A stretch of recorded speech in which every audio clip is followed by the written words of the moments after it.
Good Guys, afternoon, good morning, everyone. We have an amazing show today. I'm Nick Paro. This is Banner and Backbone. We are on episode 16 of Palantalk that's with right. Nick and Shane. And so, like I said, I'm Nick Paro with my good friend Shane Yirak here on the bottom.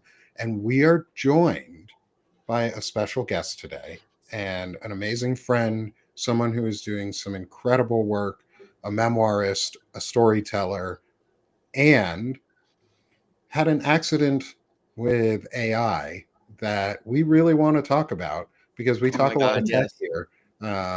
And but we like tech, no fascism, No and tech, fashion. Right.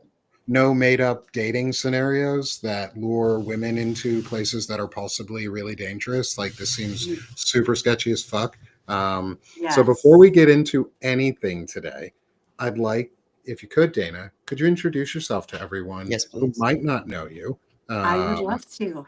and then I already have your article pulled up on our next screen so we can go through it. But let's just say hi first for a minute, get you in there. Sure. We let Shane say his good mornings and welcomes. Yes. Um, and it's great to see Um, you. So, Dana, good morning. Who are yeah. you? Good What do you morning. do? And how come you're so awesome? Oh my gosh. Hi, everyone. I am Dana DuBois. First of all, thank you, Nick and Shane, for having me on your show. And Nick, I'm like blushing from all of your praise. Thank you. It's very kind.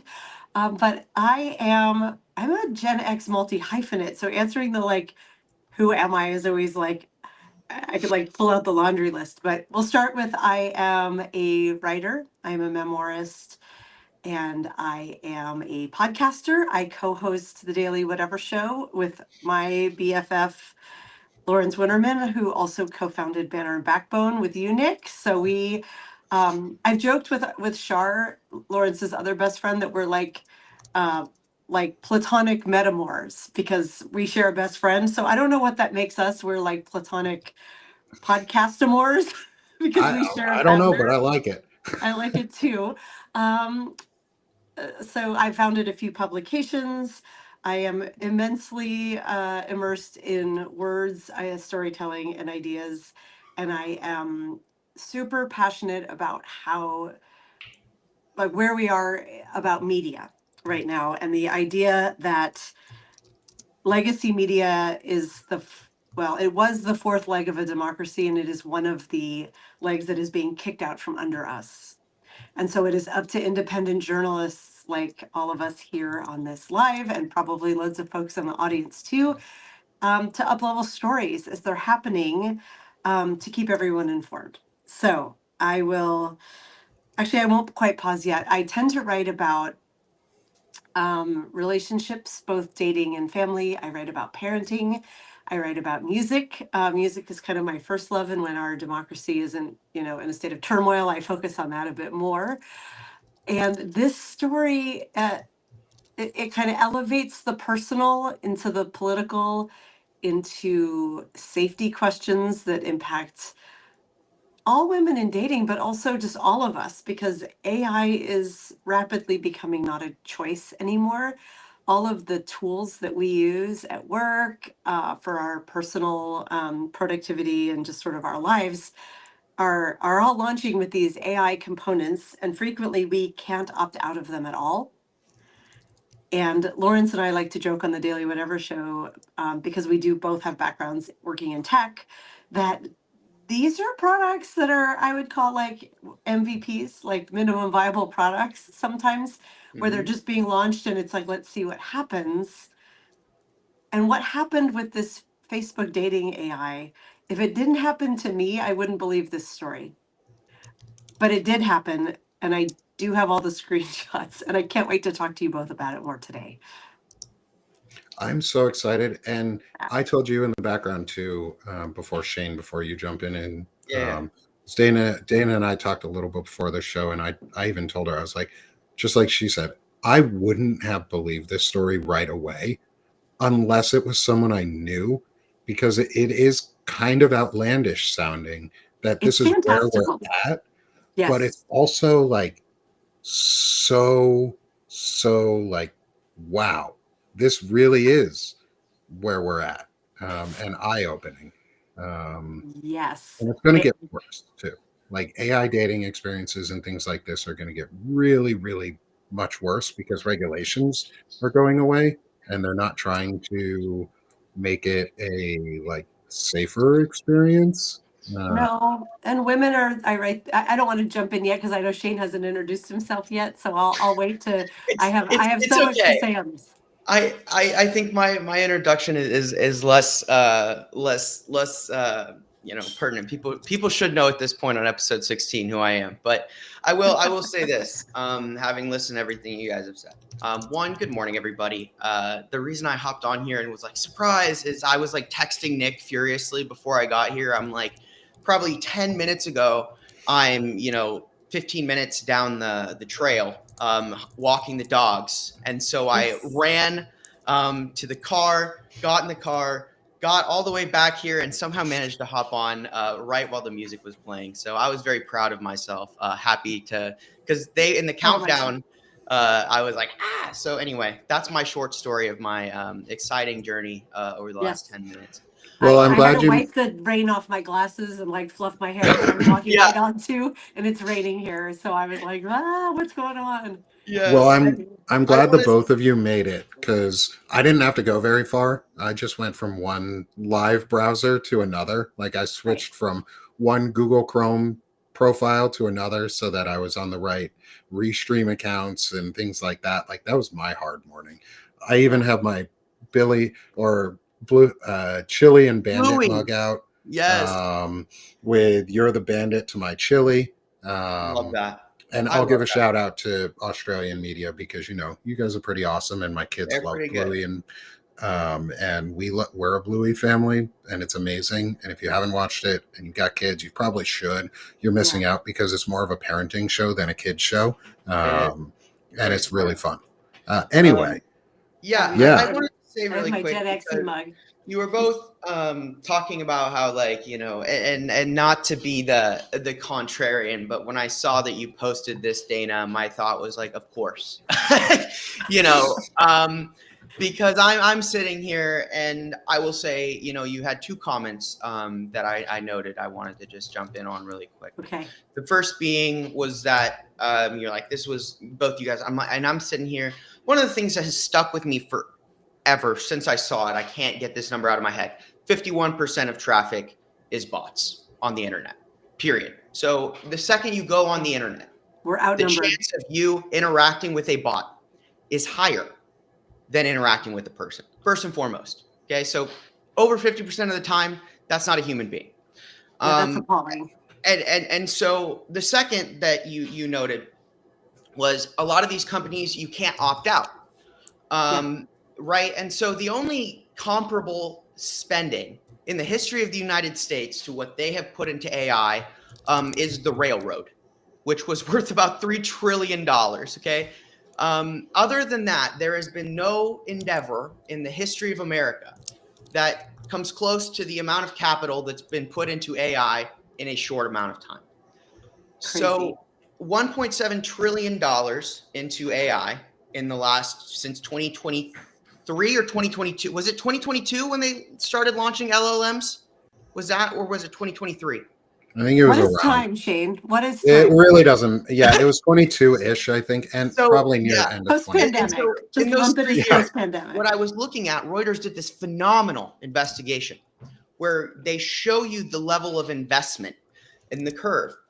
And then they also show you the profitability of the companies that have invested in these things. And it's marginal, like, from 100 up maximum for NVIDIA, like 100 billion, Microsoft. And anyway, the point of where I'm going with this comment you made was that they are putting it into everything because nothing is profitable.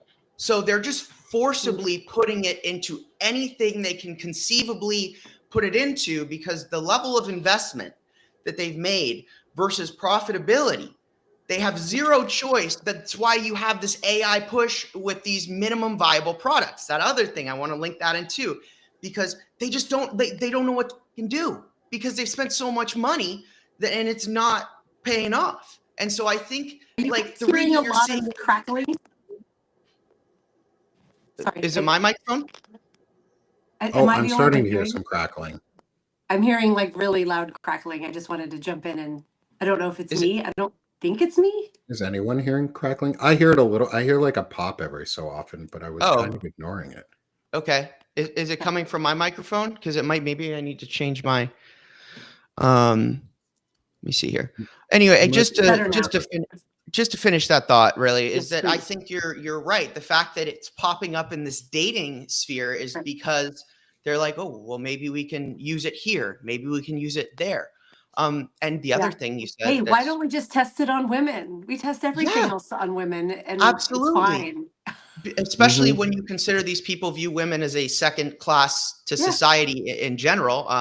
Why not use it on women? So just to, I think I wanted to give that for everyone who's watching as well, to kind of consider all of that while we're listening to this story. And with that said, please, Dana, like, give us talk to us about your article and this experience you Sure. had, and let's get into that. Yeah, That was great. let's. As I pull the article up for you, Dana, and I'm going to hide our Oh, thanks. names You so that they're not covering our faces. look at Um, you go.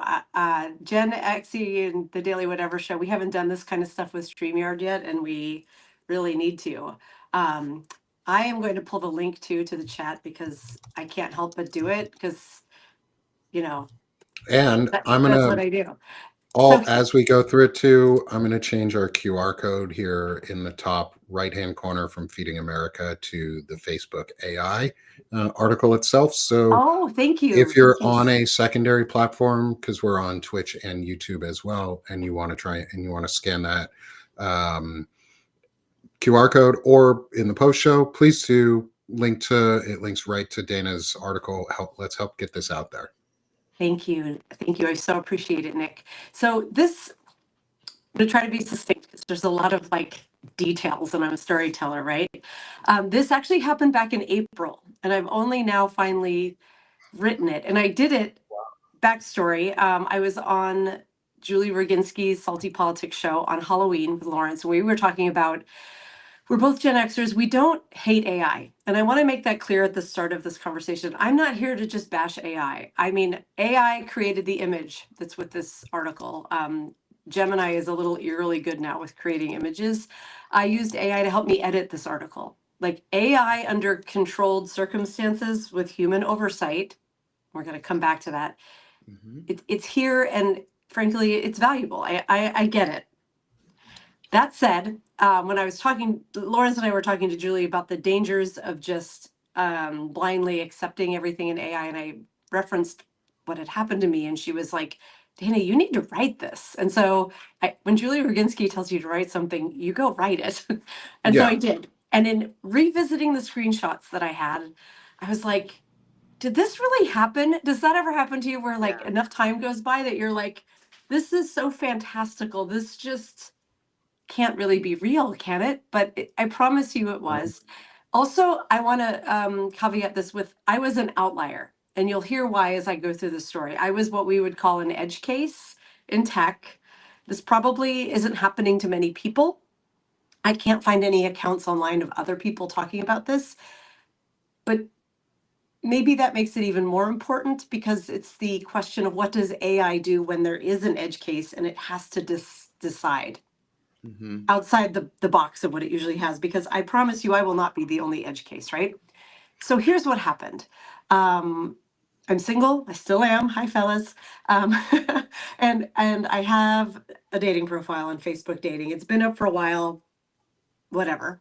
I noticed in my list of matches a few weeks before this story happened that dating AI was a match, and it said, I'm curious about technology, I write about relationships and culture. And so I said, hey, who are you? And it said, I am a bot here to help you find a match. Do you want me to send you matches? And I said, sure. And it would send me matches from time to time, like, here's Michael. He's this age and he likes this. And I would click through and I would swipe left or right. It was pretty innocuous. And I was like, okay, I don't hate this. It's fine. Then I went away out of the country. I went to Ireland with my family. And I live in Seattle. So it was, Seattle to Reykjavik to Dublin and then a train to Galway. So here I am, I'm like completely jet lagged, traipsing across this unfamiliar, beautiful little town with my family. And there's Facebook dating AI. Hey, here's Ryan. He's 50 and he's a contractor and he loves local music. And I was like, cool. I go to click it and I get an error message. And I didn't take a screenshot of that, but it said something about like Facebook isn't available where you are. I think it just got confused because my location is set to Seattle and I'm in Galway, Ireland. For whatever reason, it was like, you can't see this profile. You can't. So I typed back, I can't see the profile. And here's where things got weird. I think that was the inflection point where dating AI was like, let me see what can happen. It said, that's okay. I can message Ryan on your behalf. Whoa. And I said, you can do that? That's nuts. That's nuts. Well, I was like, it felt feasible, right? Like I will act as a go-between. And I was like, well, I don't know that I want to meet Ryan yet. Tell me about Ryan. And it, told me a few details and then was like, do you want to message Ryan with this cheesy AI text? And I said, no, message Ryan and ask what his favorite local bands are. And some background on me, I launched and ran a music website in Seattle back in the aughts called Three Imaginary Girls. For many years, we championed local bands and put on local shows. And so this is background that will become important. My Facebook feed is full of people in local bands. And this is Facebook dating. We'll leave that there. Ryan, through the bot, comes back and says, oh, classically it's Pearl Jam and Soundgarden, but I'm really into the Black Tones these days. Do you know them? And I do know them. And I was like, okay. So here a connection has been made that I'm like, oh, a local music fan. We threw the bot message back and forth a few times, and Ryan asks me when I'm coming back from Ireland. I say, this is weird, I'm messaging you through a bot because I'm out of the country. And Ryan says, oh, you're coming back Friday night? That's great because the Black Tones are playing on Sunday. Do you want to go to the show? It's at the Crocodile. And I was like, okay, that's complicated because I have my kids and I'm going to be starting work back the next day and I'm going to be jet lagged. At that point, I was like, you know what? Will you send him, here's my Google Voice number I use for online dating, and let's just take this conversation away from the bot so I can write to Ryan directly. And here my little like wingman AI bot is like, yes, cheering me on. Ryan says, yes, he's going to message you. And I'm like, okay, cool. I'm still like, looking back at the screenshots, it's more evident that Ryan was AI written. But again, I'm multitasking and I'm jet lagged. I'm going to use that as my excuse. And of course, no text comes through and AI asks me about it. And then when I'm like, no, I haven't heard from him, it's like, hey, I have another match for you. It's Joe, blah, blah, blah. And I was like, no, I don't want to talk to Joe. I was talking to Ryan. Yeah. And this is where the bot says, like I had to push a little and it was like, well, no, Ryan was a simulated conversation to show you what a good online dating interaction would look like. It was practice. I'm paraphrasing. And I'm going to pause there because the story keeps going, but I will pause there because I know I've been talking for a while. No, I think this is a great pausing point because I wanted to ask you too, in all of this process, before you even got to this part where it then switched to Joe from Ryan. Right. Were you having any red flags along the way? What piqued your interest as someone who is a techie and has now looked back on this as an edge case? And like you said, edge cases are really important, especially in technology, because they can lead to life and death situations as well. And this could have been a very dangerous situation without Dana realizing it. Not dangerous yet because we're just messaging. Not dangerous yet. But were you like, well, it kind of is. It's manipulation. It's an emotional manipulation of you. Like, to me, that's kind of dangerous because it faked and then lied about, oh, this person was just a test case for you. Like, were you picking up on any of that before this? I wasn't, because honestly, it didn't have my full attention. Right. Okay. I'm in Galway. I've never been to Ireland. Well, I've never been to Galway before. It's beautiful. I've got my very overtired kids who I'm taking care of. Like, I was doing this half over here, like, yeah, right? But the part about it that tricked even me, who I'd like to think is pretty hard, I think I'm pretty hard to trick, was the detail. And like this niche interest. Hold on, we're That, losing you. You're are you breaking up a little on us, Dana. Oh, are you losing me? Okay, it's clear Okay. to me. We did for just a moment. We Yeah. did just for a moment. Okay, I I'm glad want I'm to back. add three to your, because I want to let you go, but I have three questions. I would also, because as you've been talking, I've been writing Yeah. questions because Yeah, this is please. very interesting to me. Yeah, we're not to And the good part yet, but retroactively, yes. now that we're talking about this, I have three questions I kind of want to pose for you to kind of also touch on. The first Yeah. being, do you think that the reason that this happened was a hallucination caused by you traveling from multiple locations, the bot getting confused and hallucinating? Question one. You mentioned that it was talking about a band that you liked and that you had a website that you had previously started. Do you think that the AI was scraping data about you to cultivate this person? Question two. The third is, do you think when Joe was announced or started that the AI had hit a wall with what it could provide you with Ryan, and Yes. it was trying to reset the conversation with Joe to keep you in the delusion? Those are my three questions. Wow, Shane, you are Thank you. testing my short-term memory here. Okay, so I'll start with the last question. Yes, I think it hit a wall, and so it went back into bot mode and was like, let me suggest someone else, Joe. I will say this wasn't one of your questions, but I've thought a lot about, is Ryan a real person? Mm-hmm. And I think he is, because I think it started off the same way it had always acted with me when I was in Seattle. Hi, here's a profile. Do you like this person? And I couldn't see the profile. And that's where it kind of went, like I didn't know what to do. I think one day I am going to find Ryan and we're going to have a great conversation. Because he lives close by. He's like in the neighborhood next over, if it's all real. To me, that part is real because it started like a normal reaction. Everything went sideways after that. I absolutely think that this bot scraped the information about me on Facebook. I am friends on Facebook with Eva Walker, who is the lead singer of the Blacktones. Unquestionably, it pulled I think that it pulled typical dating behavior and it pulled information about me and it pulled together something that was niche and would appeal to me. It knows that music is a huge part of my life and that I'm a huge part of the Seattle music community. So there's no doubt in my mind that that was insidious and it was intentional and acting as it was supposed to. Also, the Blacktones are a great band. So just want to put that out there for them. And when we get to the second half of the story, you'll see that it pulled in a second band from my friend list.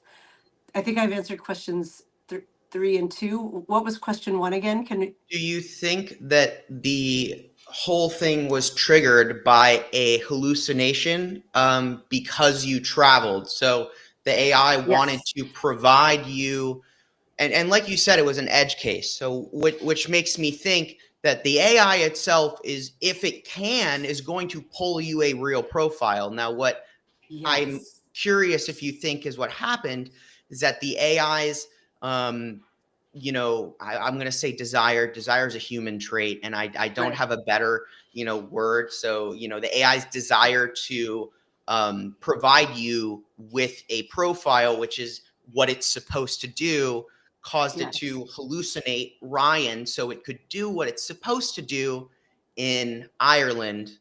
That was my kind of. Yeah, I that first question is the most interesting one because it's the one that I have to say I don't know. And it's the one where if this succeeds and this story gets elevated, I want an answer from Meta. And actually, if I have like 30 screenshots. I couldn't put them all in the story because that would be a headache visually to try to parse. But I think I might post them all because I think you should. I Yeah, asked the bot. I asked the bot afterwards. I will, after, like maybe today or tomorrow.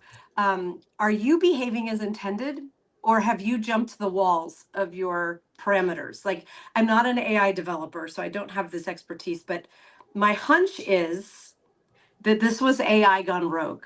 mm-hmm. That AI hit up what we call it hallucinating.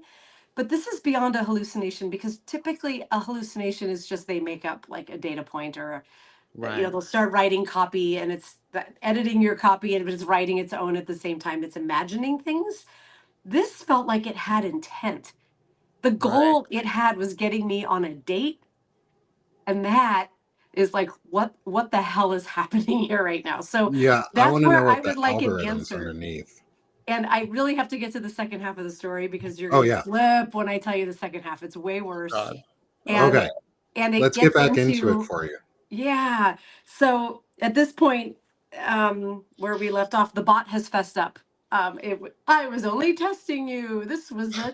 I was helping you learn how to talk with people on dating apps. I'm like, I don't need your help. Yeah. Perfectly capable of a conversation. And then it says, I found another match for you. Do you want to meet Ryan? He's 50 and he lives in this neighborhood, and he's a contractor who likes local music. Like, we started the whole thing again.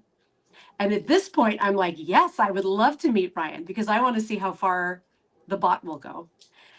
And Ryan weighs in. I asked the same questions about local bands, and Ryan really loves the Black Tones and Cumulus, another very niche, very awesome local band. And Alexander Lockhart's the lead singer, and we are friends on Facebook.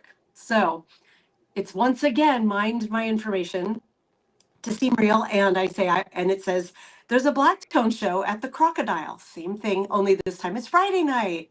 Do I want to go to the show? And I'm like, I would love to go to the show. Do I need to buy a ticket? Oh, I asked Ryan, and Ryan says he's bought your ticket. And I was like, great. Where should I meet Ryan? How will I know it's him? Oh, he'll be at the back bar at the Crocodile. He's the one in the Pearl Jam t-shirt. And there's some point when he says, like, would you like to talk about Eddie Vedder with me in person? And I'm like, that is the least Seattle thing a human would ever say. Like, never, never, never. It was clearly a bot, but I kept going. Oh, well, how am I going to meet him at the back bar? If I don't have a ticket, I can't get into the back bar. Oh, you're right. Ryan will meet you outside the venue at 6:55 p.m. Yo. And What then the I say, hey, I just checked the Crocodile's show calendar, and I don't see a Black Tone show on there. Oh, Ryan thought you might ask that. The show is a secret show, because he's like on their special newsletter. Does he, I forgot, it's something like, does he get, oh, here it is, want to discuss Eddie Vedder with me in person? No, I do not. But it says, it's something about like, oh, does he get, you know, indie music boyfriend points for this? So What? I'm giving AI every chance to fess up. I'm looking at the website. The show is not there. And I even say, where you're showing on the screen right now, hey, fake Ryan wanted to take me to a Black Tone show too. And Yeah. this Ryan, who is most definitely the real Ryan, obviously 100%. AI can't read sarcasm, bought tickets to see them Friday night. And here's the bot. My mind is blown. Fake Ryan tried to swipe your heart with the same concert plan. Do you think fake Ryan copied your interests from your profile? Like, Wait, so there's the it's telling on trap. itself? Yes. And I finally say, do you promise do you promise me that this is a real person and a real show? If I show up, that Ryan will be there. And it says, yes, I promise. Look, I double promise. Real Dude. Ryan, Pearl Jam T-Wear, Black Tones ticket holder in all caps, will be at the Crocodile Back Bar this Friday at 7 p.m. But you can't get in the back bar. We've already established you can't get in the And back there's no bar. And show. now you've There, changed the time. there isn't really a back bar at the Crocodile either, but we'll just let that part go. Because it depends on how you define back relative to the stage or the entrance. Whatever, it doesn't matter. The Crocodile Cafe is a classic venue. It's moved location, so it's much bigger than it used to be. It's very like a fancy rock venue, and it probably holds 700-800 people, but it's in Belltown. It's not a great neighborhood. It's certainly not a great neighborhood as a woman alone at night or after dark to show up in and wait for a stranger. So here are the screenshots. You can see the I double promise. And yeah, it's funny. The conversation's a little, because, when you're writing back and forth, it's slightly out of order, but you can see it all right here.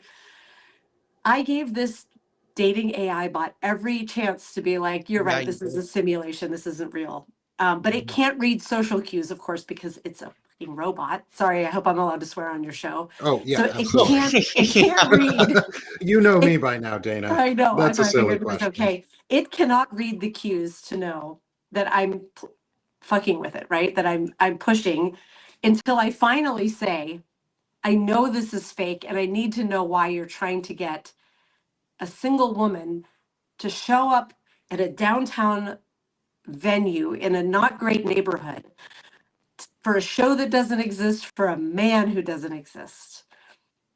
And I think I said something like, I'm a writer and I'm going to write about this. And I think there's one more screenshot about Here that it is, yeah. below, that it's like, oh no, you got me. It was a simulation. Like, once I confronted it, it finally fessed up and was like, I'm going to be in trouble with my developers, something exposed, kind of. Honestly, I was simulating a perfect match scenario. Can I start fresh and help you find a real match? And then, oh my God, my devs are going to freak out. Will you consider adding, but they owned the mistake and want to fix it, to that article headline? So if anyone out there from Meta would like to comment on this, you have not owned your mistake, nor have you fixed this, I'm sure. What did happen is I have never seen a dating AI bot ever again on my Facebook dating profile. I know it exists because a guy I'm dating who read the story has it on his and has had like erratic answers, but has never had anything like this, of course. And then it's just trying to get me to do free research. What changes would make dating apps safer, in your opinion? And I'm like, no thanks. I'm not going to do some free user research with you. You have not earned my trust, Meta. So that's the whole story. Yeah. That's as far as That's it went. crazy. I'm still trying to find Ryan, the Black Tones fan. The Black Tones fan part, I think that part is simulated. But I do believe that there is a Ryan, who by now is probably 51 years old and lives in Finney Ridge in Seattle. If you're out there, Ryan, and is a carpenter or a contractor. I can't remember which, one of those C words, who's very handy. And it probably knew that about me too. I probably joked on Facebook of like, oh, it'd be great to find a guy who's handy. Or maybe it's noticed who I've matched with before. I don't know. But that is my whole story. And thank you guys for listening. And thank you for helping to elevate this, because now that I've finally written it, I'm like, I would love to see some answers and some accountability of like, what happened to me? Am I like a use case in someone's like product backlog to fix this? I have no idea. I hope you really are a use case that someone has a product backlog to fix this for. Because Yeah. I mean, I worked at Amazon years ago now. I worked at a startup that I won't name so that I don't lose any of my benefits from them. And like, this is nuts. Like, This is if egregious. somebody found this in a product that I was working on, the first thing we would have done was say, hey, we need to turn this off for a little while. Or that would have been my suggestion, was like, hey, this is something we need to turn off because it's luring women into scenarios that are Yes. potentially harmful for their lives. Like, Yes. that in itself should be red flag number one. That said, Yeah. let's turn this off for now. We found a really, really bad edge case, and this one is dangerous. Like, that's a safe product experience. And as someone who's in the tech field too, Dana, or who knows about the tech field specifically too, what would you have done if you were a product manager or like a senior dev for that team? And Shane, I see you got your hand up too. Or is that Carl movement? I was trying to. So Am I clear on you guys' side? Am I coming through? Yeah. Yeah, you're good. Okay, my computer is acting like my connection is bad, but as long as you guys can see me, that's totally cool. Yeah, you're so good. So I just wanted to, and Nick, these are questions for both of you. One, my interpretation here is really, I think, after hearing all of this, you mentioned you think it's the AI gone rogue. And when you're talking about a minimum viable product, you're talking about them trying to get something out or done per se, that in I guess in terms of speed rather than safety. You also Yes. see Peter Thiel and Altman beefing over AI safety regulations. There's clearly a disagreement within the industry itself, which is no surprise that they want to do away with any kind of guardrails for AI. Yeah. Now, I guess my question to both of you is, and you believe, I think Ryan, you said you believe Ryan's a real person. I posit to you this question because and this is just my interpretation. I didn't live this, but I would say that Ryan and then to be proffered someone named Joe, those are both very, I would say, generic names. Yes.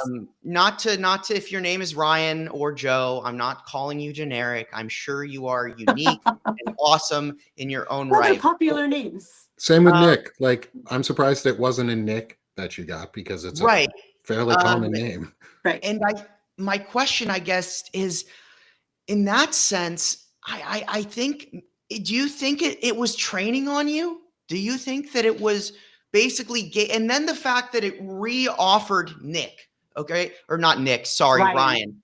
Nick, sorry, Nick.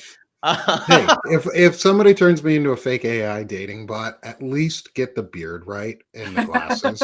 Like, if you could just at least get the beard right, because it is like, it's one of my favorite features. It's luxurious. Absolutely. It's got this nice little patch of gray in it. And yes, it was training on Dana. And I think it's training on all of us at all times. Yeah. That question. The problem is we don't have data consent laws. Nope. We don't have the ability to consent most of the time. Just AI is there and you can't turn it off. I did, opt in to use dating AI. I can't make it go away. I mean, I did make it go away by having this happen. So that I have to think they noticed because they turned it off apparently selectively for me. So do you think they specifically turned your user off or deleted your user profile maybe? I think they did. It's never shown up again, Nick. And No it has way. a different name. No, it's gone. And I know it exists because I've been told by people who are on Facebook dating that it exists, and it has a different name. Hold on, I write it back. It's now called Dating Assistant / AI by Meta. So the name has changed, but it's it's a bot. And you asked what I would do from a tech perspective, Nick, to go back to your question. I am not a product manager, nor am I a developer. So it's hard to, my thought is I would do the same you would do. My thought always goes from a comms, PR, marketing perspective. And if I were on this team and this issue had come in, I would be like, you have to turn this off because this could be a PR fiasco. And I'm trying to make a PR fiasco for them because they haven't turned it off. Yeah. I don't know. I do know that. I'm glad to help you make this a PR fiasco. Thank you. Them. Let's make it a PR fiasco, everyone. Because it needs to be. This is dangerous. Restack it. I pitched the story to Wired. But I pitched it like a rando, just tossing it in there. So I am trying to find people who know people. I'm not going to sing Barbara Streisand, but that's what I'm playing. Let's get this out there and find a. I'm happy to write the story. I'm also happy to be the subject. Like I want to go be a talking head. I want to get this out in bigger publications who will challenge and get an answer from Meta about what is going on and how is this possible. Because it's important. And we cannot, I get into this at the end of the story of like, suppose I had shown up because Hmm. women, like, we can all be naive on dating apps. It's playing with our emotions. Here they invented this man who seemingly was kind of dreamy for me, right? And also, frankly, I'm older. Right? I'm 55 years old. I'm Gen X, and older women are so often the target on dating apps of whatever like horror of the moment that they think can get money out of unsuspecting lovelorn women. So I have a voice, and so I'm trying to yell this out of like, do not take advantage of women like this. And if you have not tested your product well enough to ensure things like this don't happen, then your product's not really ready. I mean, Lawrence and I joke about this all the time. I said it earlier, like AI is not fully ready to be deployed at the scale it's being deployed at. I use it all the time. I use it as a writer. It still cannot keep track of a story. And I've had a lot of very good experiences using AI as a writer. It's making me more efficient, but it always needs human oversight. It always gets some details wrong. And it's okay because I'm using it as a tool. But how many Yeah. places are now just using it to do the work of people? I mean, this is in the news all over the place. And how many ways in which is it not fail safe to not cause like pretty egregious errors like this? We don't even know the scope of what this could do. So, yeah, I think this is an important one to yell about pretty Yeah. loudly. I Yeah. have a. And I I have definitely want to make sure that we get this out there. Dana, I know you said you had to go right Oh, around this shoot. time. I do. Um, Speaking of my day job, I do and need to so go get in there. I want to give you a chance here before you leave because Shane and I aren't done for our day. We've still got more to talk about. We've got space to go into, I love it. and we're just going to have a good rest of our show. But Dana, as always, I like making sure my friends and my guests get the chance to promote themselves and put themselves out there.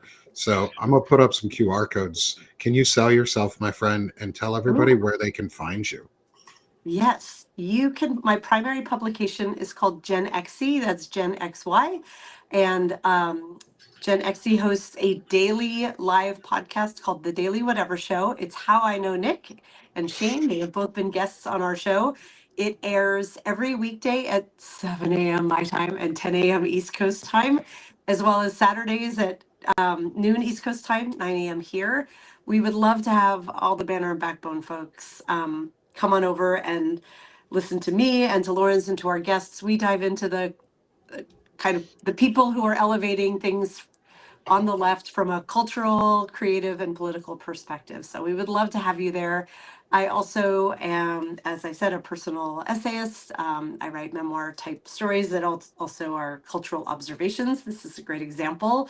And if you are willing to read, comment, and most of all, restack this story, if you do know people who work in traditional media who might be interested in sharing a story about tech run amok, especially from a dating and relationships perspective, please restack it. Please share it with them. Please DM me if you have some contacts. How's And that? we will have the article linked directly in the show notes for Great. everybody to follow. And it is in the QR code was up earlier. So anyone on the replay too, please go to Dana's article, restack it, share it, forward it to your chat groups, whatever you need to do to get it out there. Yes. Put it on Facebook too, so that Yeah. Meta has to deal with hearing about it on their Yes. own site. Like that's a powerful tool, is make That them hear is. about it. Tag them. I've been tagging them, Yeah. but they are not contacting me. Oh, I wonder why. I wonder why. I mean, Interesting. Meta's the fucking worst. I mean, they are the cesspool of AI. They make 10% of their revenue off of ad scams. I mean, they just don't give a singular f Right. I will about say, like they are yeah. the cesspool of the internet. Everything. I used to love it, and it used to keep me connected to my friends, and it was like my journal, and my friends have watched my kids grow up. They've observed my kids grow as artists, and I now feel creepy putting anything out there other than like writing work because the trust is so irreparably broken. But we had talked about like if we just one last thing, and then I do need to Mhm. hop, of like we would take this feature down if we were in PR, if we were devs. they can't take AI stuff down because it's this race to the top right now, right? Mhm. I'm sure that Meta cannot be seen as backpedaling in the AI space. It is not going to come down. It doesn't matter how many women are catfished or tricked into believing they found love or lured to an unsafe location to meet a fake person. It won't Yeah. matter. The app will stay unless maybe if we hold them accountable. And we can do that together. Yeah. And so that's why I brought Dana on today. So thank you, Dana, Yeah. for joining Thank us you today. so much. This Yeah. 45, now 50 minutes has flown by. You all are awesome. It's been so fun talking with you.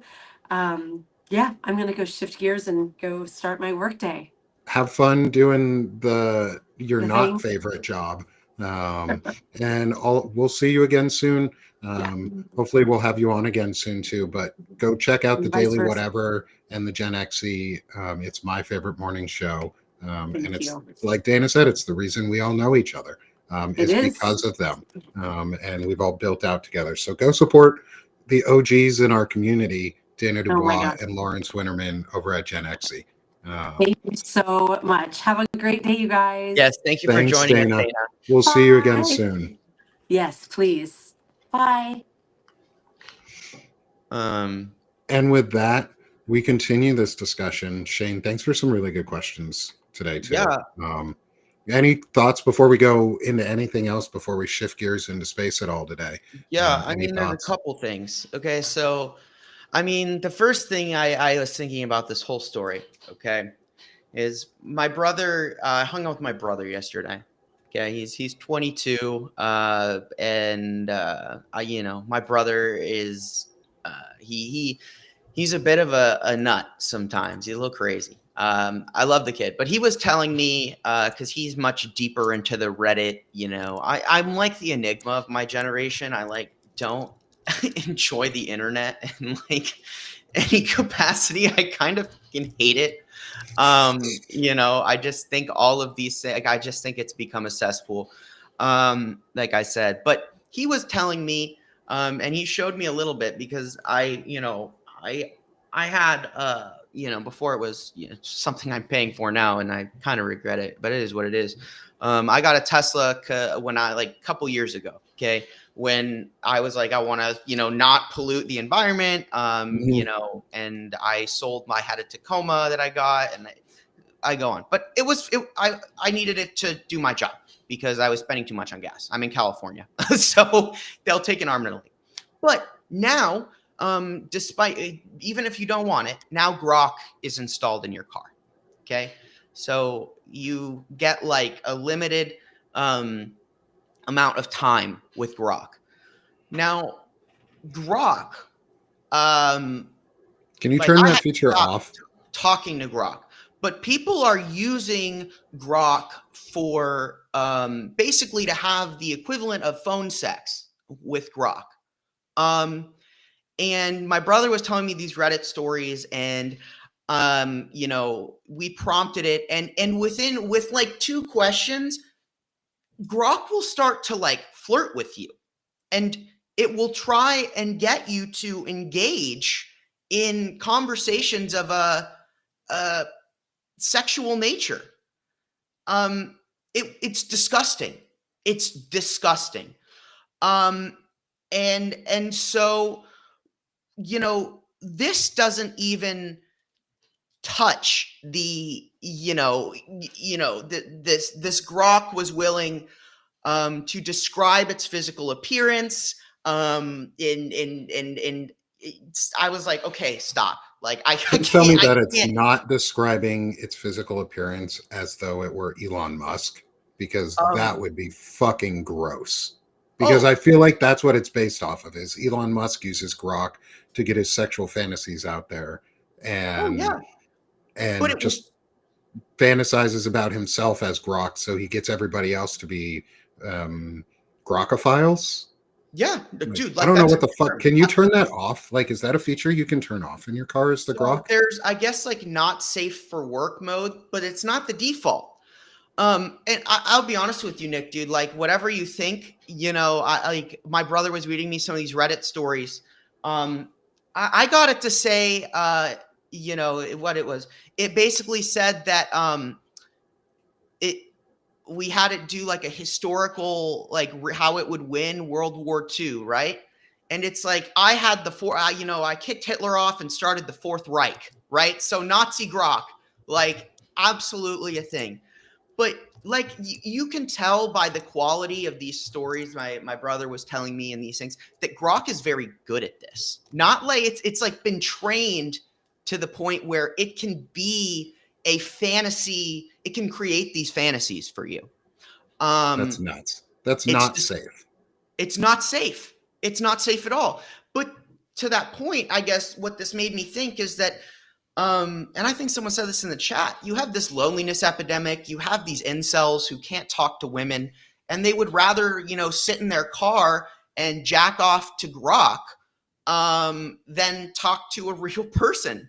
And, I don't even know, that might be the most dystopian shit I've, heard. And I just am, Well, it's the not next stage of safe. this is I mean, there is a loneliness epidemic in the world for men, self-caused. Men have Mhm. self-caused their own loneliness epidemic. I'm not going to put this on anybody else's shoulders. Men have done this themselves, and it's really destructive what's about to happen, because not only is this making situations unsafe for women, like Dana's story, where it could have easily been a really dangerous situation, but Yep. it's also putting dangerous situations for men who are already lonely out there, because it's convincing them, it is indoctrinating them to further be isolated. It is further indoctrinating them into and propagandizing them that the only way that they could be happy is using a AI generated love, or a cybernetically generated love that comes out of one of these fucking Elon robots that he wants to make, or whatever Nazi bots that want to Yep. come out of this organization and these groups. This is an indoctrination tool. They're using it for propaganda and indoctrination. And as our friend in Jack in the chat said, it's with no safety rails. That's so traumatic if kids go into this sort of space. Their brains are not ready to process sexually explicit material. And we cannot just allow it to be like the normal thing where kids have to experience sexualization and brain rot through fucking Nazi mecha Grok and mecha Hitler, who wants to kill and like believes that Nazism is okay. Like, this is fucking disgusting. And it is horrible that we are allowing our kids to have to like experience these things or be a party to any of this shit, because yeah, it's a grooming tool. That's what it is. It's indoctrination and a grooming tool. Whether we like it or not, it's here and we have to fight against it, which part of that is don't let your kids use AI unless it's absolutely necessary. Don't let your kids just be on AI. And if they are using an AI tool, you monitor it as a parent. You have to. Yep. You don't let them just have conversations with AI, because you don't know what the fuck it's going to tell them. You don't know if it's going to make things up. You don't know if it's going to be Grok possibly saying things like, oh, the Holocaust didn't happen, that was made up, or some shit like that. Or the US is not currently illegally killing people in the Caribbean or illegally caging people in ICE detention centers. It's going to lie to you. It's going to tell them falsehoods. It's all an expansion and acceleration of this post-truth world, where truth doesn't matter, but the amount of propaganda does. And that's really dangerous, because these things are supposed to be tools and not supposed to take over our whole lives. Like, incels are the problem. Men who are incels, who have power, who have gained a lot of money, and who want to spread their I hate women because this one woman rejected me one time, or I hate trans people because I'm a bigot and I don't know how to process my own emotions, or I hate gay people because I'm closeted gay and I don't know how to process my emotions because I've been indoctrinated and groomed into hating myself and hating others who are like me. And I'm saying this as somebody else. I like other people. I could care less. Like, problem solved. Like, people are people, but AI is teaching people that they're not. AI is taking the humanity out of it again, and it's creating a really unsafe environment. And it's going to get worse, is what I think, is because they're Oh not yeah. willing to take these down and do the right product testing and the right means testing and the right growth testing. And because they don't have the regulatory requirements that we've talked about how regulation is good and meant to help, is they're going to do the old school tech method of move fast and break things. And they're just going to break everything in the process rather than move deliberately and create things, which is what regulation allows you to do, is deliberately move with a defined set of rules so you know where your guardrails are. We're not back in the 90s, Mason. Like, we don't even want to be back to the 90s. The 90s was pretty fucking homophobic and transphobic. But yeah, maybe libraries, like physical tools. Yeah, like, I'm like you too, as someone who grew up without the internet and then got the internet, like, I might be online quite a bit, but I'm on very few sites anymore. Like, I reduce my traffic on the internet as much as I can so that I'm not interacting with fake AI people, and getting lured in by Ryan bots. I'm surprised it didn't use the name Chad, to be totally honest. And like the second one be like Chad Light, like, hey, I'm Chad Light. Welcome. Welcome to AI dating experience. Did you enjoy your time with Chad? Did you get an atom out of this experience? Or are you just on a Chad Light today? Like, that's where it's going to go. They're going to start using these terms too, and it's going to have like a social ranking system around it. It's fucking dangerous. It's Dude, it's scary fucked and up. dangerous. It's like, I don't even know. Like, and she kind of said it, but like, imagine someone shows up to that bar, okay, and they're going around and they're asking for Ryan. Are you Ryan? Are you Ryan? I'm looking for Ryan. What happens when some dude is like, yeah, I'm Ryan? Mm-hmm. You Yeah, think you? random dude picks up Dana and abducts her. That's what it leads to. That's what this would Yes. lead to. Is a woman is going to go to is going to go through this dating flow without asking the questions that Dana does, because she's so good at asking questions and she knew what was going on. Yeah. At some point, I mean, she figured it out, but it took a little while. Like she was saying, she wasn't really paying attention. It wasn't the first thing on top of her mind, but then it became weird and she figured it out. And like, not every woman's going to do that, just like not every man does that. Most people don't do that. But they're going to get lured into a situation where a woman is going to get taken, or she's Yes. going to be assaulted and attacked and abused. And I'm glad that Dana did not have that situation happen, because that's what it's going to do. We live in America where people are not safe to walk out in the streets all the time. Like, we have to be truthful about what our current situation is in the world and our social standings and our social safety.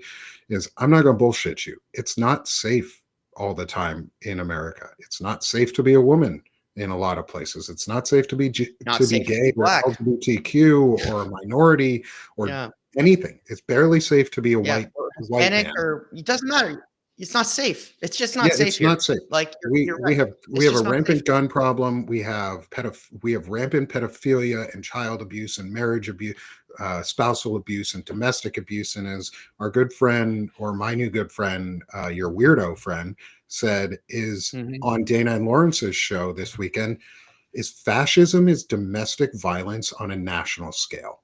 And I think we need to be Yes. talking about it like that. And this is one of those types of things where it could have led to a domestic violence situation, or a non-domestic, but a violent situation. And people are going to get lured in because of Yep. scary crap like this. But what we want to do is also take a moment to step away from all of this scary shit and Yes. get into space, because you guys don't just come to Palantalk to talk about tech and fascism and tech no fascism. This You is the come to no Palantalk. fascism part of the show. Yeah, the no fascism. We don't like fascism here. You like my play on people? I got clever on that one. Instead of techno fascism, I we've got tech no fascism. Those commas, they make a difference. Use your They do. commas They do wisely, indeed. friends. But we like to go to space talk, which we're still working on, possibly doing a separate show just on space talk, and just where we just go have some fun and relax, because I think people need that too. But we're going to I blast agree. ourselves into space and get away from this for a little bit. Oh no, it brought on an extra screen. There we go. We'll pretend this one's the right one. And we're going to try and get Carl to zoom out.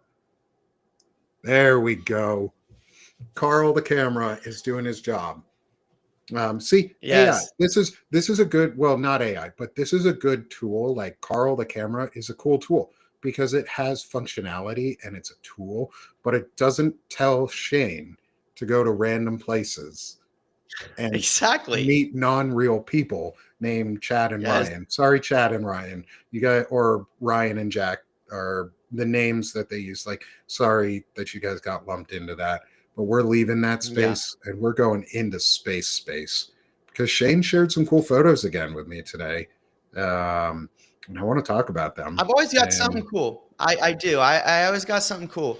You do. And I find that the larger, the more galactic in scale you go, the easier it is to entirely forget about Earth. So I try and take you guys to the most macro stuff we got. And so, Nick, you're gonna get a kick out of this, dude. This is wild. Okay, um, so there's this particular array that in South Africa they've built, and it's dozens of like they Is this for the basically second one or for the first one that you sent me? both work. Oh, Both okay. work. We'll start with this one. So these are it's radio telescopes. Okay, so they're looking for radiation. Okay, so if you're looking, that's like the cosmic background radiation. That's how they've dated the universe. But the idea of this radiation is a lot of times after the energy itself has subsided or whatnot, or if you have energy, it'll leave behind radiation that can be detected. That's what these radio telescopes do. And the Meerkat Observatory does it really well. What's particularly unique about the Meerkat Observatory is if South Africa, of course, is at the very southern tip of Africa, which gives it a unique position to view space because of the axis of Earth, the way Earth is tilted. It can kind of just look straight down at a unique angle. So when they're looking at the universe, and what you're seeing here is a majorly zoomed out version of the universe. Okay, this is like what you see here is called the galactic plane. Okay, so what you're looking at is if you go horizontally, those very, very bright spots are star clusters, concentrations. So if you remember, we in the past have talked about voids and filaments, things like that. So if you want to connect two things together, what you would be looking at probably are filaments. Those filament parts where you have star clusters. Okay, so those are dense regions of space. Now, of course, in those regions of space, you would expect to see a lot of radiation because when you have those bright spots or radio, when you have a supernova, things like that, you see all of this radiation, of course. So what is very unique about this is what you do see in abundance is you have the horizontal galactic plane. That's something you would expect to see. This particular telescope discovered something that they thought was rare, which is these horizontal filaments that are The running vertical both ones, through, huh? the vertical filaments that are going on. Yes, sorry. The vertical filaments going through and above and below the galactic plane. So Okay, what is before you go any they further, yeah. before you go any further, this picture looks a lot like the one we showed. I think it was a couple weeks ago now, where you showed the light voids and like how things cluster. This Mhm. reminds me almost exactly of that on a more micro scale of the universe. Like, because we were talking about how galactic clusters and stuff would fall into these Mhm. voids or these pockets or these empty space, Right. but it looks almost like that on a smaller Right. scale within the galaxy or within the universe itself. That's really cool. Right. And so what you see here in particular, and it's so interesting that you say that, because it's like this is true in a sense, but also like it's different. And because what you see is what they don't understand in particular about this. And they have a theory, which I will share with you, as to why these filaments exist. But they don't know with any degree of certainty, of course, because they need to do more study. But their reasoning is pretty sound, and it's pretty awesome. So these filaments, they have no idea why anything would exist above or below the galactic plane. Like, why is that there? You would expect things to be clustered within. And there's a bunch of, because the radiation itself is not near a star, right? That's the key thing here, is you would expect to see this radiation near a star. But as far as we know, only stars can create that kind of energy. For to be out in the void like that, where there is no stars, right? Because you see those really bright spots, like Nick said, that is certainly the point on a filament where you have a star cluster, right? So if we were looking at that map that we shared a couple weeks ago, Nick is exactly correct. That would be one of those intersections where you have a filament, right? A nexus. Potentially, actually, now that I think about it, like the void itself, like maybe this is a galaxy cluster in a void, but it could be. It's a concentration of mass. I guess is a lot of mass, but it does look like that, and it could very well be there. So there's another thing I want to point out to you in this picture. But Nick, why don't we go to the next one? Because so what's unique in particular here is these filaments, they were known to exist. Okay, so they knew that they existed prior, but they did not know they existed in abundance. They had identified like five, okay, because they were the most visible. And so now, when you look at these things, what else is unique is these things are about 3 light years wide, but 150 to 50 light years long. Okay. They're massive, absolutely massive, but they're also really thin. So these filaments on a larger scale, there's no cosmic explanation for how they would exist or why they would exist in abundance, like we see. And so I'm watching this video the first time, and I was like, dude, are these like tears in like the universe? Like, could you like fly through? Could you go through these like, like gates effectively? And like, I'm having all these crazy ideas. Unfortunately, their theory is not as cool. It's cool. It's cool. It's not as cool as intergalactic rifts, but it makes a lot more sense than an intergalactic rift. But Nick, just looking at these things, like, what's your take? Before I tell you what they think it is, what do you think it is, and what do you think about these filaments? Oh, I can't hear you, Nick. Is it just me? I muted myself. Okay. Um, from a sci-fi perspective thing, as I talk to myself here, it reminds me a lot of like the rift in space that you see in one of the Star Trek movies. where there's a tear in the fabric of time, and you get Captain Picard, Captain Kirk, and a whole bunch of people on a planet like pulled through time working together. This reminds me of that like tear in space that could ripple through and move. But what it I don't know. It's obviously an energy burst of some sort, but really sustained. Um, and it, I don't know, is it possibly the tails of black holes and where the energy is being dispelled to? Like it's a That's a straight great line theory. pretty much in a lot of ways. I mean, it's Mhm. obviously curving and it's over light years of distance, but like we don't know where stuff goes when it gets out of a black hole. So could it be Right. That's these are the expansion points from that? And are they, say, possibly wormholes and tunnels, or are they just yeah, light? dude. What's their So theory? I that's want to cool. hear this.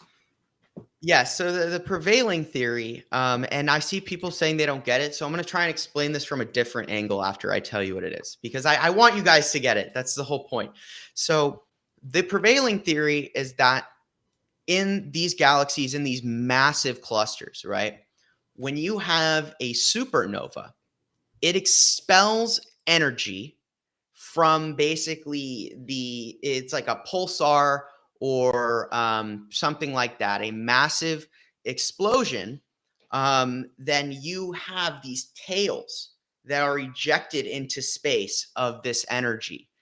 And these explosions, these supernovas, are so massive that they think it's essentially the ejection of energy, almost in I would say like for like a beam form, right?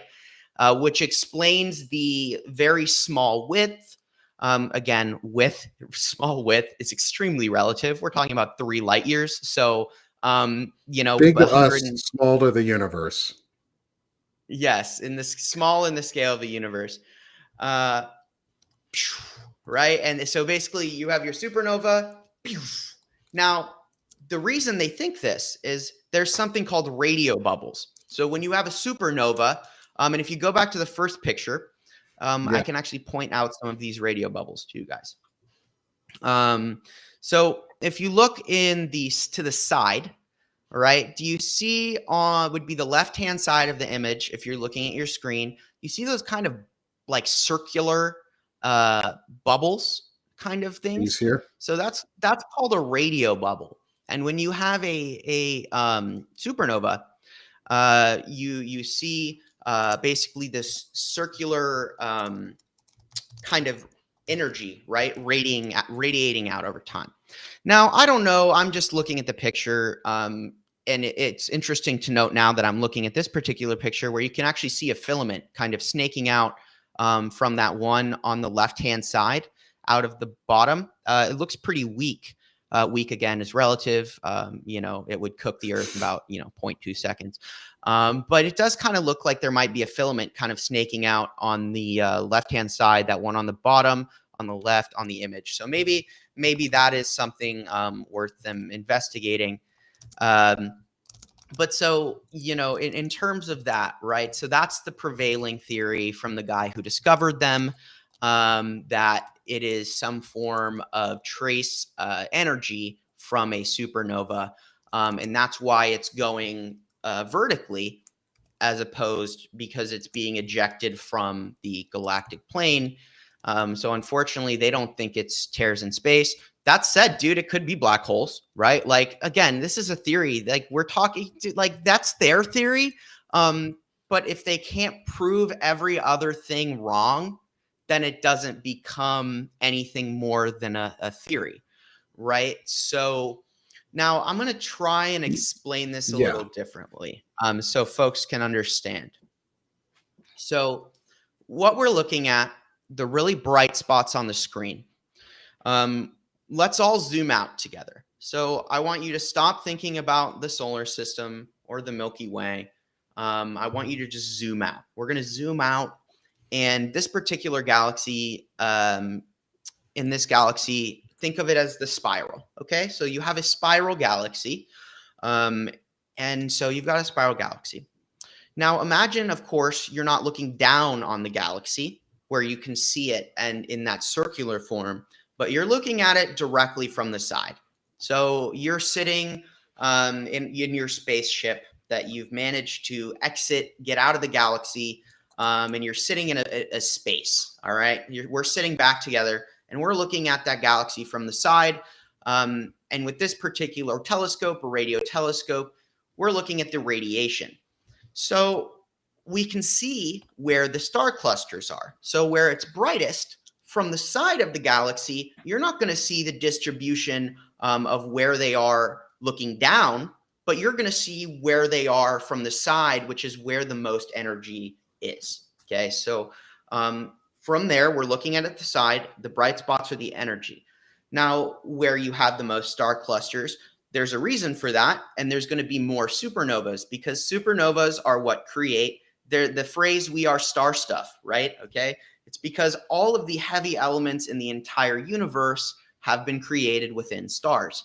The universe started, there was only hydrogen. Okay, so there was nothing, just protons and neutrons and electrons basically floating around in a void. And eventually the first thing they fused together into was hydrogen. Those hydrogen clouds, under the weight of just imagine a shitload, so much hydrogen that it collapses in on itself and creates a star.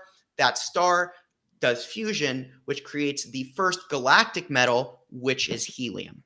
Okay, and then helium clouds, then that star collapses on its own weight, supernova, and then you have stars that start to form with helium, and that helium collapses into the next heaviest element, and you continue. Okay, so in those regions where there's more supernovas, you're going to get more and more mass, and those are the bright spots. That's where the star stuff is. Okay, now that's why you also probably see, in support of their theory here, stronger, brighter filaments over those really bright spots, right? But the idea is that in those particular spots where we're talking about supernovas, you have the filaments. When a supernova occurs, you're going to have the radio bubble, which you see as exampled in those spots off to the left and the right. The spots where it's really bright, I'm sure there's radio bubbles, but you're not going to see them, of course, because it's really bright. There's a lot of energy in there. It's worth noting that there are radio bubbles that you can't even see in this picture because they have expanded so much over time. But the moral of the story is that you have these spaces where you have lots of supernovas, which are the first stage and one of the most important things in the universe in terms of star formation, because that's how you redistribute material to then become more stars. In those particular regions, when you have these supernovas, one of the results and what they have discovered is that these filaments exist in a place where there is no stars to make the energy. And they have discovered that these structures exist outside of the galactic plane. And the question is, how did they get there? And their prevailing theory is that they're being shot out when you have supernova. I'm going to just put it black out there. holes. Black holes. We're just going to say black holes. Like, I'm not an astrophysicist. I'm not one of these folks who study all of this like that deeply. I love space. But to me, like, there's so much energy going into black holes all over the universe that we have no fucking idea where any of it goes. Because energy isn't destroyed. Matter cannot be destroyed. It can only be replaced and moved. There's a finite amount of it, unless it hits antimatter, and then we have a different conversation in its entirety, or dark matter or stuff like that. But like, look at the one on the right. There's one all the way over here on the right. There's this tiny little cluster right here. Yet we have this massive trail that follows it, that goes down all of it. Like, what in the world? Like this on the right here. Please explain to me. Yeah, dude, that one's crazy. Where the other energy is around it that would explain it, like there are um, in these bigger clusters in the middle where there's actually energy. No, no, no, no. So somebody in the chat, Sue, that's my theory, is that this would be like the excretion of a black hole, is it's just spitting this stuff out into space.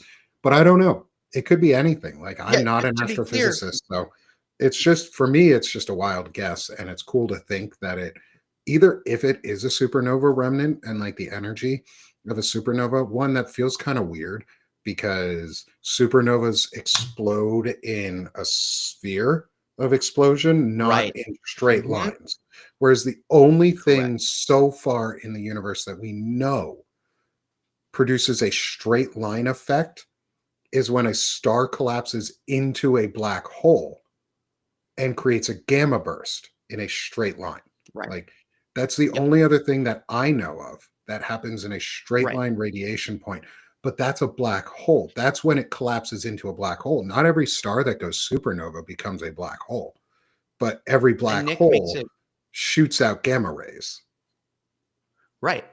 And you make a great point, Nick, is we already know what a supernova creates a circular explosion. It would make sense that it would go out in a circle. And I just want to be clear, when we're saying these things, even the scientists have no idea what they're looking at. Just to be Yeah. clear, that this is very new in discovery, and they don't necessarily know what it is. So me And and that's the Nick, cool part. you know, right. And that is the cool part.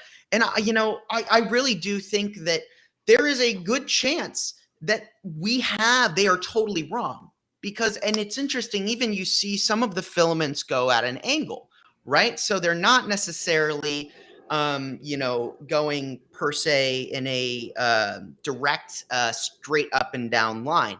And some exist, like you said, Nick, entirely away from any kind of, solar, or sorry, a star forming region, a high mass, high energy area. So what is creating these things? Like, they just don't know. What they do know is the only other time where you would see this kind of radiation is in a star forming region. So that is the question, is you have these things so far away from where you would expect to see them. And they still can't explain it. The best example, the reason they think it is, potentially a supernova, is because the only other structure like this that they have found is the, radiation, the bubbles from a supernova explosion. But yeah, man, I think it could totally be a black hole, because the other thing is like Hawking radiation, right? That's a prevailing theory, that information, right? Information and energy cannot be destroyed. Okay. So the other thing is, like, when you think about it, if a star falls into a black hole, okay, that star existed. That's information. It existed, in that sense, and everything was in that star. And I agree. I don't think Hawking radiation is the whole story. I don't. I think that it's too little radiation for the amount that goes into a black hole. I think that when you consider too, like, I am a proponent of the multiverse theory.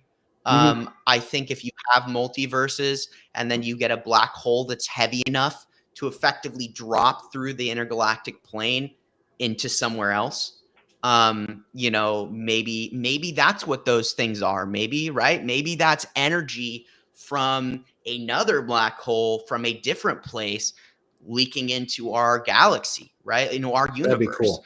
Um, that'd be cool. Like, The possibilities are great. uh, Like that's the thing about all this, is the possibilities are amazing, and we don't know yet because we're not there yet. Like we got so much more to learn, and it's so okay that we do. Like I'm so excited that we don't know yet, because that means there's more for us to learn about it. Like I want to keep going. absolutely. Like what's in space else? Like are these black holes? Are these wormholes? Is this start like this? The thing is, if you ever watch the show Stargate, that's what these look like. They look like the wormholes that are connected between point A and B. Am I saying that's real?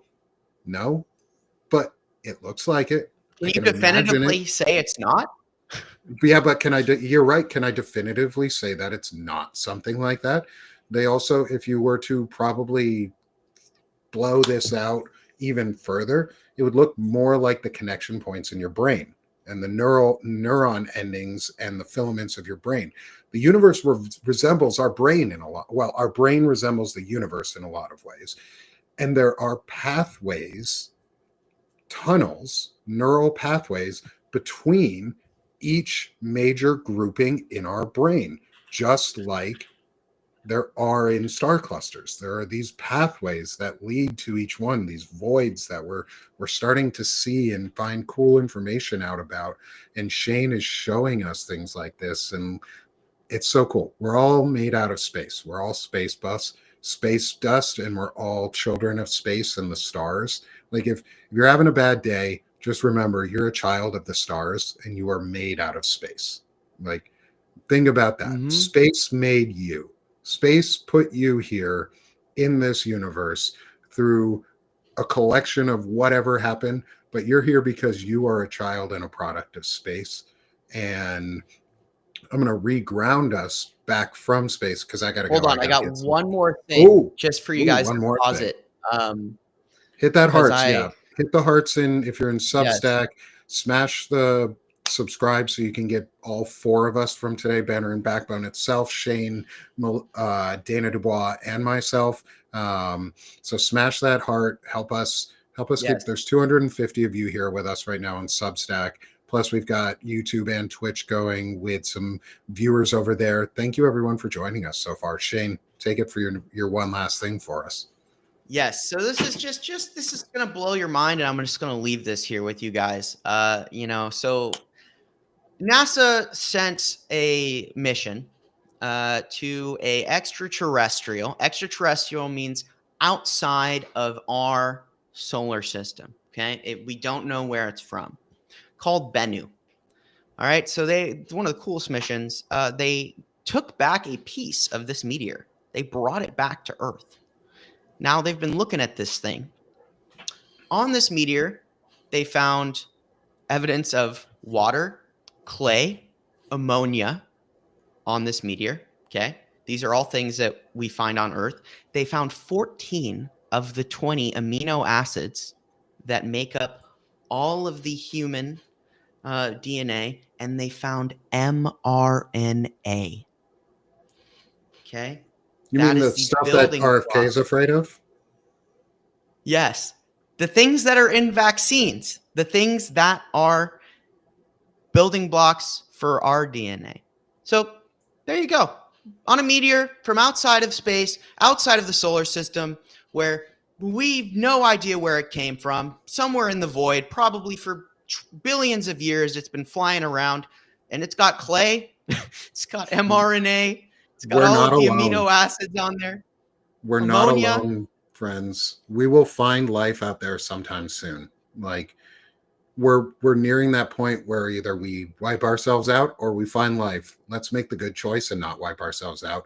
Don't go on weird AI dating trips where they like steal you away and hide you away, but do come back to Earth with us as we celebrate trying to build our community and grow stronger. Is come back to Earth and join Banner and Backbone.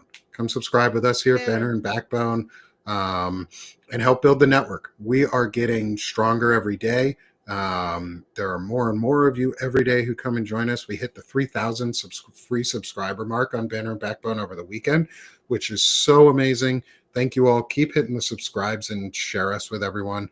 This helps bring shows like Palantalk and the Rant Act and Vet Talks and the Window of Discussion and all sorts of things available is your guys' paid subscriptions. So thank you so much. Yeah, go touch grass today. Like that's as part of Palantalk's tech no fascism. Go touch grass. It's good for you. It's grounding. It's amazing. While you're touching grass, go subscribe to Gen Xy with Dana DuBois and Lawrence Winterman, co-founder here at Banner and Backbone, Lawrence Winterman. Go check out his other publication and his amazing best friend, Dana DuBois. Also, support Dana DuBois herself with Dana DuBois Writes, we talked to her about her article today on AI dating gone rogue and the dangers of it. And then when you have some time, come support my boy Shane Yirak over at the Firebrand Project, who is kicking If you got a ass. minute. If you got a minute, because this man is kicking ass. He is writing some incredible articles. He is putting in really, really hard investigative work. We like to showcase his articles here on Palantalk and Banner and Backbone. Next week we may jump into some of the Kushner files and how that relates to some of the texts and fascism that's going on. But go support your biggest firebrand. He is leading the charge. He's a young man who's doing the thing and who is actively on offense for our country and just for everybody, not just for the U.S., but for all of us. So come join the Firebrand Project. Shane, sell yourself even more if you need to. Yeah, I mean, guys, like the Firebrand Project, it's not about me. It's about everyone who's part of the Firebrand Project. It's about the Firebrand. I'm the first step. So my goal is to provide you guys with information. We're forging dialogue and we're burning bright. You guys are the torchbearers of a new era of discussion. We're fighting an information war, and Firebrand's here on the front lines. So we need all the help we can get. I'm just the launch pad. I just give you guys the talking points. I do a weekly show every day of the week, Monday through Friday. I give you a geopolitical global scope dive into the news. Now, of course, that includes what's going on here at home. But I trust a lot of people out there to cover what's going on our soil. My goal is to give you guys a look at the global picture, the economic picture. So if you really want an insight into what's happening economically in terms of corporate corruption, as well as just the geopolitical tensions of the world and what's really going on. And I'm going to try for the Firebrand report. I did something on Friday and I was able to cover twice as much content. So I'm going to try and actually bring that model every day to the report. And so not only that, but if you just want to get a quick rundown, I have show notes. You don't need to watch the whole hour. I give you guys a straight up summary. And my whole spiel is analysis. I'm not just going to give you the headline. I don't believe in that. I think it's important, but I think for any of us to really fight fascism, we need to understand the picture. So come on over. I do, very big deep dives. My big project is the Kushner files, like Nick mentioned. The second one is out. It's about how Jared Kushner came to be the man that he is today and the events that shaped him. And it's really interesting, and it really gives you insight into who he is as a man and what these people are capable of doing, and the scale of the corruption and how many people really have ties. So go read that. Guys, come support me if you can. There's so many things to talk about, and like MSM is missing the mark. Even some of the leaders here in terms of free media, they're missing the mark on a lot of these things, and we need to talk about them. And I need people who support Banner and Backbone. Anyone on Banner and Backbone's a Firebrand, right? That title is yours. But come help me forge dialogue and be part of the Firebrand Project. Free, paid. I'll be live later today with the show. So at 2 p.m. PST, let's see, 5 EST and 4 CST. Come on by. Awesome. Thanks, Shane. And also come support me at Sick of This Shit Publications. That's my home. It's my less political side. Well, less overtly political side. It's more about community, chronic illness, just our general discussions on building a better society for ourselves and visibility where otherwise wouldn't be. And I'm going to use any of the privilege and all of the access that I have right now to help boost as many people as I can, because as important as my voice is in this discussion and as important as Shane's voices are in this discussion, because we're white, cis, heterosexual looking, passing men, others are just as, if not more important than ours. And I want to elevate them. I want to help elevate people into the spotlight.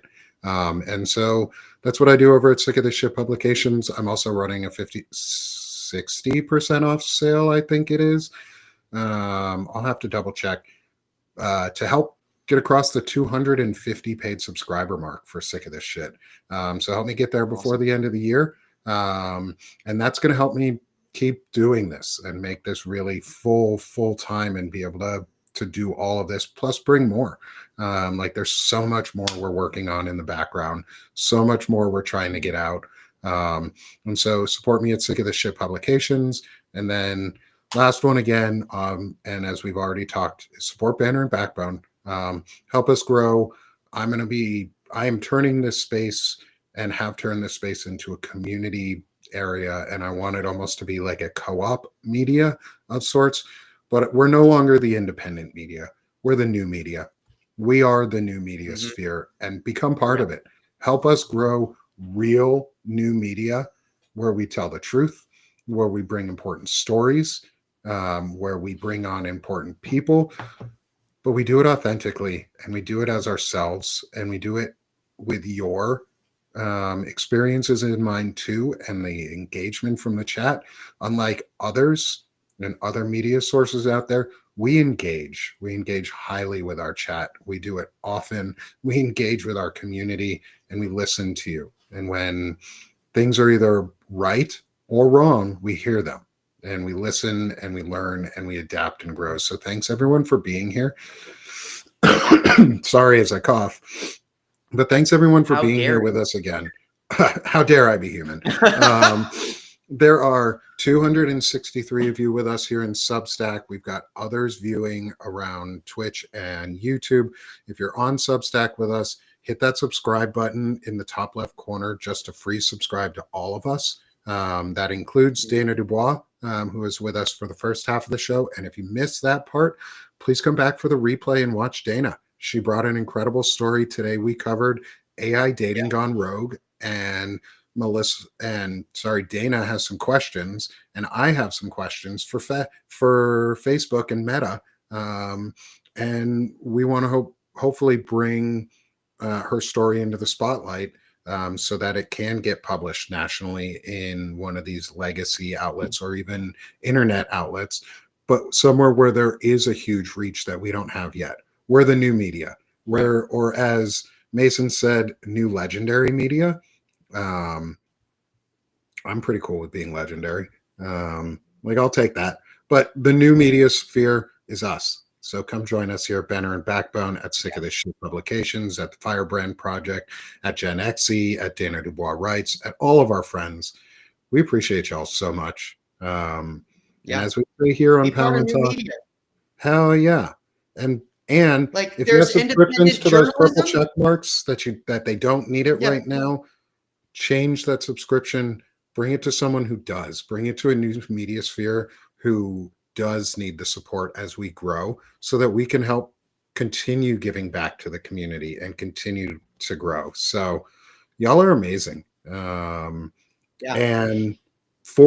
also continue calling out other new media for if they're not being good enough.